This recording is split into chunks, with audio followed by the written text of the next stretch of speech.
Agora vou mudar minha conduta. Eu vou pra luta, pois eu quero me abrumar.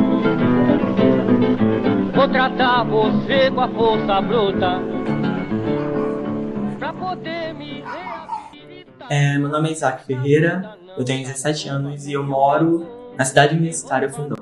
Eu me chamo Rafaela, eu tenho 17 anos e eu moro no Roncari, em Novo Rosto. Meu nome é Pedro Lopes, eu tenho 15 anos e hoje em dia eu moro em São Cristóvão, mas antes eu morava no Parque Suécia, no Cantinho Caxias. Eu moro desde que eu nasci, na verdade, né? Minha vida toda foi lá. Acho que a história da minha família lá é bem longa, na verdade, porque os primeiros moradores da vila foram meus bisavós, né?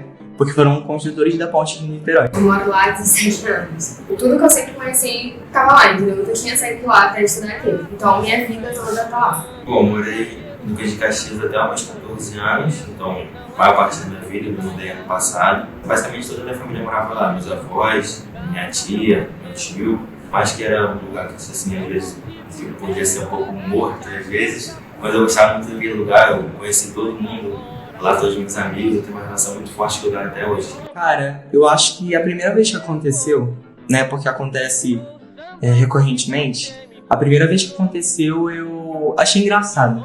Porque eu era apenas uma criança, então, tipo assim, achei super divertido estar cheio de água na minha rua. E eu acho que para os meus pais foi bem mais tenso, né, porque a água começou a entrar em casa, e móveis foram perdidos. E a única coisa que eu acho que eu sinto falta da primeira vez que eu presenciei um fato como esse foi dos meus jogos, né? Porque meus jogos ficavam numa parte de baixo da casa. E aí quando a água entrou, molhou todos os meus jogos, então eu perdi todos os meus jogos. E eu acho que essa é a primeira lembrança que eu tenho desse alagamento, no caso. Eu lembro que da segunda vez, que é a mais recente que eu lembro melhor, eu lembro da minha mãe sumindo na varanda e só olhando tudo enchendo porque ela não tinha o que fazer. A gente não tinha o que fazer. Na primeira enchente de 2023, que a gente tinha feito, tudo encheu, a gente não perdeu muita coisa, mas a casa toda tinha enchido. Nisso a gente começou a construir uma vala, entendeu? Para ter mais saída de água no nosso quintal. E no início de 2024, quando minha família teve dinheiro para fazer essa obra lá no quintal, teve a chuva. Então, enquanto nós estávamos construindo a vala, acabou chovendo. Então, eu lembro que foi até meio desesperador, porque a gente teve que levantar a máquina de lavar, a geladeira também, se a máquina ficava no quintal. E quando eu fui ajudar minha mãe a levantar a máquina de lavar, eu acabei pisando no barro dessa vala e foi interessante. Foi mais uma vez, mas acho que a vez que eu mais me recordo foi no dia que encheu tanto que o meu tio, que morava, tipo assim, na esquina, mas ele morava numa casa alta, ele teve que ir na minha casa, porque, tipo assim, eu tinha só uns 6, 5 anos, 4, não lembro direito. E, tipo assim, teve que me resgatar, me tirar, me levar pra casa dele, que era mais alto. E, tipo assim, nesse dia, eu lembro da noite desse dia, porque eu não dormi. E passei a noite inteira enchendo um saco de areia, pegando todas as toalhas e camisas velhas pra conter água. Eu sempre morei só com a minha mãe, então, basicamente, foi a gente tentando conter água a noite inteira. Depois foi ver minha mãe triste, porque minha mãe é costureira, a maioria das vezes eu trabalhava em casa. E máquina de costura feita de ferro com água enferrujada, então foi triste ver ela, triste porque a máquina dela enferrujou. E também não só disso, mas os móveis também, porque eu nunca tinha tido um sofá, então quando a gente teve essa oportunidade de às vezes ter alguma coisa, aí vinha assim e acabar do nada, foi triste. Eu lembro que depois de subir as coisas, que a gente teve que levantar tudo, eu lembro que minha casa é de alto e baixo, a gente tinha uma varanda lá no andar de cima. Eu lembro que minha mãe ficou lá, olhando, tomando café e fumando. E na parte de trás da minha casa tem uma fazenda, que tem corpos, cavalos, cachorros. E a minha mãe começou a chorar, porque ela ficou vendo o lembro que eu cheguei do lado dela e falei, mãe, o que está acontecendo? Aí ela falou, o cavalo, como é que a gente vai ajudar o cavalo? Tem que ir lá resgatar o cavalo. E eu, mãe, a sua casa está enchendo. A sua casa começou a encher enquanto o seu filho de 2 anos estava dormindo. Entendeu? Então, tipo, foi uma situação, eu na hora ri. Porque foi engraçado, porque em vez da minha mãe se preocupar com a casa dela, onde ela morou a vida inteira, ela estava mais preocupada com o cavalo, porque ele não tinha pra onde ir. E na manhã seguinte a gente procurou o cavalo. Cavalo não. De tudo que estava acontecendo, na verdade o Estado não ajudou. O Estado não ajudou nada não. Quem me ajudou foi mais a minha avó e o meu tio. Como eu falei, ele me resgatou naquele dia. Minha avó às vezes me cedeu a casa dela para eu dormir lá às vezes, para eu ficar lá quando estava enchendo. Então foi só minha família que me ajudou. Com o crescimento da vila, as pessoas foram começando a entender a época que enchia, o quanto que enchia. Então aí a gente fez comportas que pudessem, né, impedir que a maré enchesse.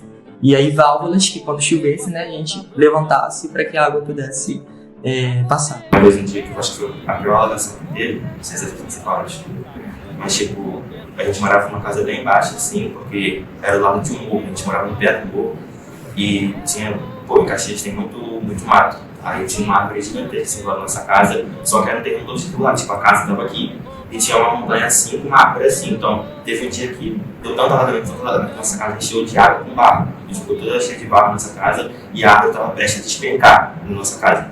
Tipo assim, uma árvore de mais de, sei lá, quantos metros ia despencar na nossa casa, sobre isso que a gente se mudou dessa casa. Eu lembro de ver os meus amigos sendo resgatados, de ver eles passando nas ruas sendo resgatados por moradores mesmo, que foram eles que acabaram resgatando os amigos indo para outros lugares, para a gente não. Eu tenho até uma amiga que agora, nesse início do ano, ela teve que se mudar porque a família dela ficou tão desesperada que eles não quiseram continuar ali na casa que eles viveram a vida inteira. A mãe do marido da minha irmã, a casa dela chegou a encher até o segundo andar. Então, tipo, ela não tinha pra onde ir, ou ela ficava na água, ou ela ficava na água. E eu também lembro que os carros que ficavam lá na rua, eu só via eles boiando.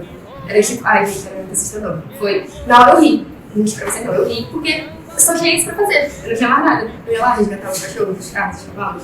Então é uma situação muito desesperadora. E de tudo isso, depois que eu passei, a única coisa que a gente sabe é que vai acontecer de novo. E de novo, e de novo, e que a única coisa que a gente tem que fazer, como a minha família não tem condições de sair dali, desse lugar que a gente mora, a gente só pode olhar, toda vez que começa a chover, a gente torce pra não encher, entendeu? Toda chuva que cai, a gente fica, meu Deus, para. Porque a gente sabe que a qualquer momento a nossa casa pode encher de novo e a gente pode perder tudo de novo. Isso é um problema de muitas pessoas que moram no Rio de Janeiro, porque praticamente várias partes do Rio de Janeiro foram aterradas e a minha vila é uma vila aterrada e eu acho que as pessoas sofrem muito com isso. Eu mesmo, né, ontem eu tive um caso que eu não consegui sair de casa para vir para a escola por conta de que a água estava na minha rua, não tinha como eu passar sem me molhar. E isso atrapalhou, né? Porque eu perdi um período de aula e atrapalha não só a mim, mas milhares e milhares de pessoas que estão sofrendo da mesma forma e até pior. Acho que o que eu queria falar é que teve uma vez que foi muito ruim, porque pode parecer uma coisa boba, mas como eu era uma criança, eu gostava muito de colecionar cartinha de jogo, de futebol. E teve uma vez que eu perdi tudo também. Minha mãe, ela tinha mania de guardar todos os meus dentes que caíam quando eu era criança. E ela perdeu todos esses dentes que era tipo uma memória dela. E também fotos impressas e CDs de quando eu estava na barriga dela, de quando eu estava grávida de mim. Eu perdi muita coisa, isso foi muito ruim. Eu estou vivendo agora um momento mais suave, por causa das comportas que foram criadas e todo esse negócio, mas ela ainda está lá, né? Ainda existe, o alagamento ainda existe no âmbito da minha vila, e isso, às vezes, né, é algo muito chato. Deixa pontos frustrados. Mas agora com que roupa que eu vou pro samba que você me convidou? Com que roupa que eu vou pro samba que você me convidou?